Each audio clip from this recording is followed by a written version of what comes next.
বিসমিল্লাহির রহমানির রহিম। আসসালামু আলাইকুম এভরিওয়ান। আমি ফাইজান্স মম। আশা করছি আপনারা সকলেই ভালো আছেন। তো এই যে সকাল সকাল উঠে আমি আমার ছেলের জন্য দুপুরের জন্য খিচুড়ি রান্না করে নিচ্ছি। সব রকমের সবজি দিয়ে মিক্সড ভেজিটেবল খিচুড়ি রান্না করছি।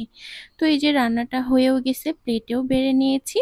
আর নুডলস রান্না মানে ফ্যামিলির সবার জন্য নুডলস রান্না করব। আর তার জন্য গরম পানি বসিয়ে দিয়েছি। আর তাতে অ্যাড করে দিচ্ছি সবগুলো নুডলস একে একে। আমরা পরিবারের মানুষ হচ্ছি ৬ জন, আর নুডলস রান্না করছি ৬ প্যাকেট। তো এই যে সবগুলো প্যাকেট দিয়ে দিলাম গরম পানির মধ্যে দিয়ে, মানে বলক আসা পর্যন্ত অপেক্ষা করছি। আর পাশের চুলায় আমি অন্যান্য কাজগুলো সেরে নিচ্ছি। তো এই যে তেল দিয়ে তাতে দিয়ে দিলাম ৩টা ডিম, দিয়ে ডিমগুলো ভেজে নিব। আর সেই সাথে পেঁয়াজ কুচিও দিয়ে দিব।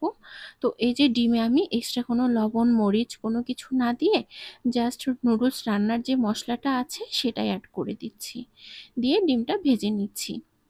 যেহেতু এখানে ৬টা প্যাকেট রান্না করছি, ৬টা মশলা আছে, জাস্ট ২টা আমি হচ্ছে নুডলস ডিমের সাথে অ্যাড করে নিচ্ছি। আর ২টা অ্যাড করব যখন আমি পেঁয়াজগুলোকে ভেজে নিব। তো এই যে ডিমটাও ভালোভাবে নেড়েচেড়ে ভেজে নিচ্ছি, যাতে করে কুসুম আর ডিম মানে মিলেমিশে যায়, একাকার হয়। আর মশলাটাও খুব ভালোভাবে মিক্স হয় সেই জন্য। আর পাশের চুলায় দেখুন হচ্ছে যে নুডলসেও বলক চলে আসছে অলরেডি। তো নুডলস হয়ে গেছে।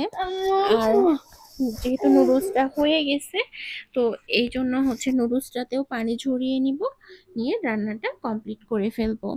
তো এই যে পেঁয়াজ কুচিও দিয়ে দিলাম, দেওয়ার পরে অ্যাড করে দিব 2টা নুডলসের মশলা, দিয়ে পেঁয়াজগুলো খুব ভালোভাবে তেলের মধ্যে, মানে ডিম ভাজার পরে যে তেলটুকু ছিল সাইড করে নিয়ে পেঁয়াজগুলো খুব ভালোভাবে নেড়েচেড়ে ভেজে নিচ্ছি।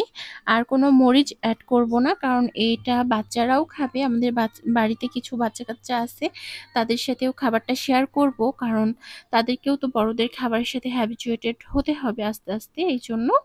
তো এই যে মানে কাঁচামরিচ ইউজ করি রান্নায়, বাট গোটা কাঁচামরিচ দেই। তো নুডলসে তো গোটা কাঁচামরিচ দেওয়ার কোনো প্রয়োজন নেই, এই জন্য আর কি দেই নাই, না দিয়ে নুডলসের মশলা দিয়ে আমি রান্নাটা করছি। তো এই যে নুডলসের পানি ঝরিয়ে নিয়েছি, আর এখন ভেজে নেওয়া উপকরণগুলোর সাথে সেদ্ধ করে নেওয়া এবং পানি ঝরিয়ে নেওয়া নুডলসগুলোকে অ্যাড করে খুব ভালোভাবে নেড়েচেড়ে রান্নাটা কমপ্লিট করে ফেলবো। তো এই যে নুডলসগুলো দিয়ে দিলাম, দিয়ে সব কিছু একসাথে মিক্স করে নিব। আর নুডলসগুলো মানে বড় রাখতে চাচ্ছি না, কারণ বড়রা আমরা নিজেরাই তো খাবো, এই জন্য ছোট করে কেটে নিলাম। নিয়ে খুব ভালোভাবে বাকি যে 2টা এক্সট্রা মশলা ছিল সে 2টা দিয়ে রান্নাটা করে নিলাম। আল্লাহ হাফেজ।